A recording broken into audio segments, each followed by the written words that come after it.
How are you doing? Excited about being in the group today. I definitely wanted to share a big thing that I see when couples struggle to get on the same page. A lot of times they'll say, we're just maybe not compatible. We don't have what it takes to make it.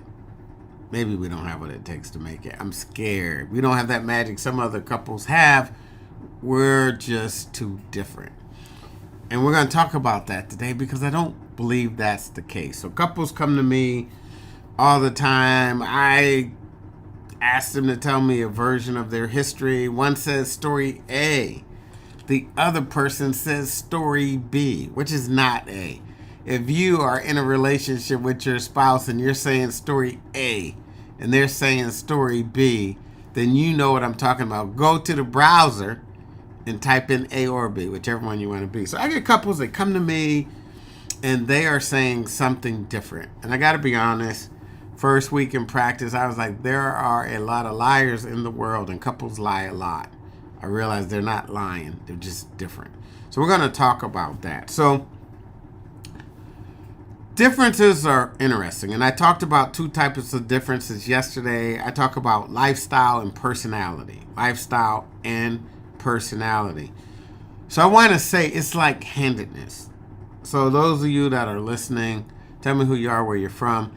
Are you a lefty or a righty? Are you a lefty or a righty? So I am a righty. I'm a righty, right? So I remember I tore my rotator cuff. Thank God it was my left shoulder. See me grabbing the left? Because if I had grabbed the right, if I had torn the right shoulder, I probably never would have healed my rotator cuff. Because as soon as something's thrown to me, I catch it with my right hand. It's not personal. I love my shoulder. I want my shoulder to get better. But it's how I am wired.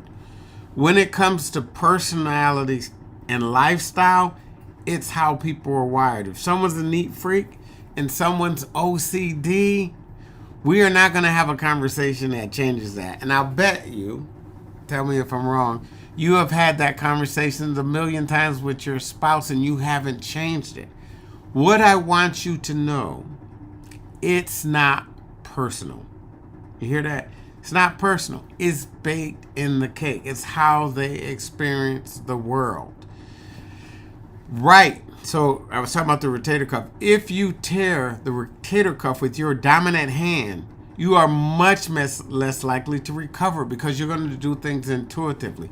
So I want you to know when you two are talking about things, it's important that we accept they are not personal. So if you are a neat freak and they are a slob, you may tell them a gazillion times how it affects you for them not to be neat. And they may tell you a gazillion times how it affects them to be neat. I think I got that, but vice versa. You get what I'm saying? So, in these situations, what are we going to do? If you want your marriage to work, you have to do three things. First of all, you have to cut a deal. If they are a neat freak, you need to get someone to come in and help clean up and help deal with that. You need to make some decisions on, boy, maybe I'll just put my messy stuff in this side of the room, which is mine, or I'll put it in a closet and they just never go in there. Whatever it is, we have to cut a deal. The problem with cutting a deal is we have to give up something that's important to us. So if you and your spouse are struggling to get on the same page and you are opposites, the first thing you have to do is cut a deal. The second thing that you have to do is acknowledge their perspective. Acknowledge their perspective. So, give you an example. Introverts and extroverts, I talked about this yesterday. It is how you charge your battery. If you are an introvert, do you charge your battery with people or solitude? Go to the browser, type in a P if it's people, and an S if it's solitude, and I'll know whether you're an introvert or an extrovert. It isn't how well you get along with people. I have introverts that are in sales, and when they come home, you know how you hold up your phone and it's on that red bar, see up in the corner? That's how they feel. Their battery is drained. So to charge the battery, they need solitude.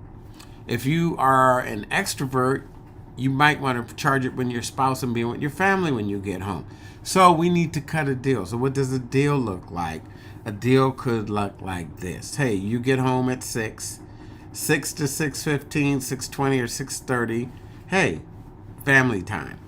6:30 to 7:30, your time. 8, we eat.